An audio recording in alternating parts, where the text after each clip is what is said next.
All right, let's just dive right in. Today, we're looking at a completely mesmerizing story concept called The Quiet Pages of Kanda. And wow, it is just this beautiful, atmospheric blend of 1920s history, intimate mystery, and some really deep human connection. We're going to unpack exactly why this narrative hits so hard and how it uses the absolute simplest of everyday objects to tell some incredibly profound stories.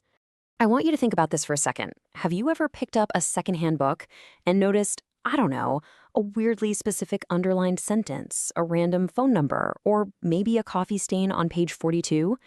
Seriously, what secrets hide in the margins of used books? That exact question is the whole foundation of the story we're exploring today. It totally challenges us to see books not just as containers for an author's words, but as actual physical travelers that collect pieces of their readers' lives along the way. To really get it, we need to set the stage. Bam, we are instantly transported to 1925 Tokyo, specifically to the Jinbocho neighborhood of Kanda. And this pitch goes all in on the sensory details. Just picture a labyrinth of dusty secondhand bookstores. The air is practically thick with that comforting smell of aged paper, steeped green tea, and wet, rainy pavement. It's so specific, right? It literally pulls you right into the environment. Section 1. Welcome to 1925 Tokyo. So there's a really stark contrast going on here. On a macro level, you've got the broader reality of 1925 Tokyo, which is a city just rushing headfirst into rapid modernization and westernization. The whole world is basically speeding up. But then you step into Kanda, and it's like time just slows down. It's this quiet sanctuary of aged paper that deliberately pushes back against all that frantic outside noise. Section 2. Meet Chio and Ran. Now, our main duo, they are an absolutely fascinating study in opposites. First, we have Chio. She's 22, super sharp-witted, but fiercely introverted. She manages this dusty, specialized bookstore she inherited from her grandfather, and honestly, she prefers the company of dead authors to living people. Fair enough, right? And then we have Ren, 24, completely broke, and a ridiculously enthusiastic folklore student from Tokyo Imperial University. So you've got this withdrawn guardian of the past who kind of hates socializing, literally colliding with a hyper-energetic, curious seeker of stories. And that collision is exactly how the whole thing kicks off. Ren accidentally drops this totally bizarre book right onto Chio's counter. It looks like a standard Edo period diary, but get this, several pages have been meticulously swapped out for these intricate, hand-drawn maps of Tokyo's forgotten waterways. And this proves that Ren isn't out there looking for magic or lost pirate gold. No, he's hunting for real human stories, which completely sets the plot in motion. Section 3. Bibliomancy of the Ordinary. Which brings us to the core mechanic of the show, bibliomancy of the ordinary.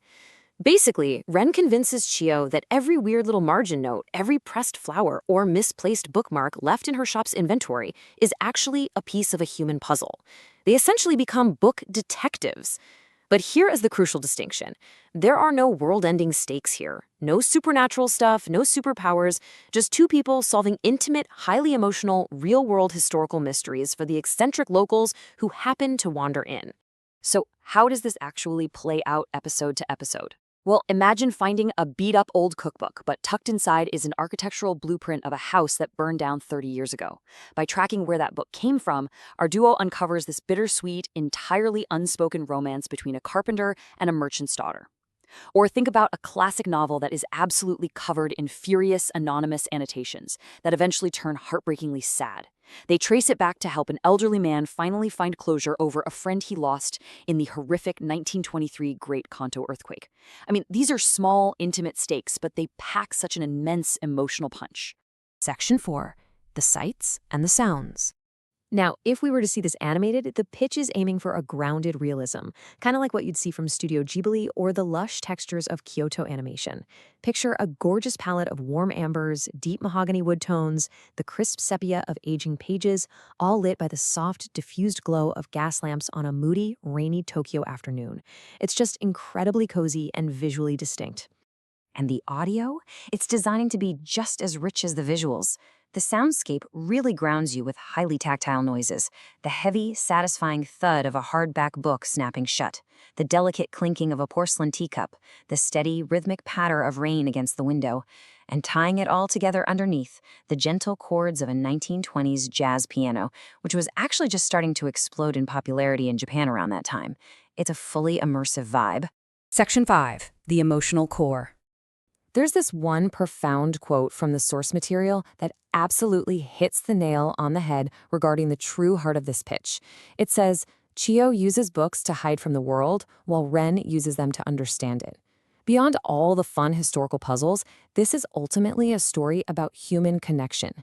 Their contrasting ways of looking at life, that's the real engine driving the character development here. And that leads us straight into this beautifully simple yet super effective thematic resolution.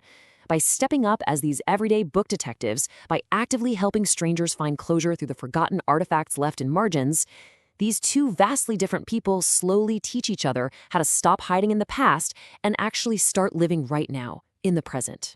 Honestly, this is exactly why this concept holds up so well.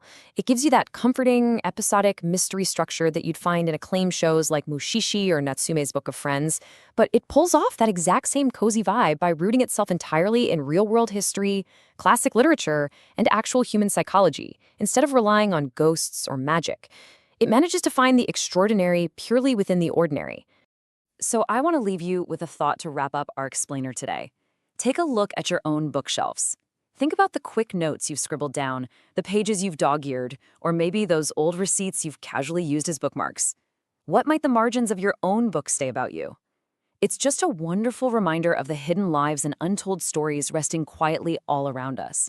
Thanks so much for joining me to unpack the quiet pages of Kanda. Keep reading between the lines, folks.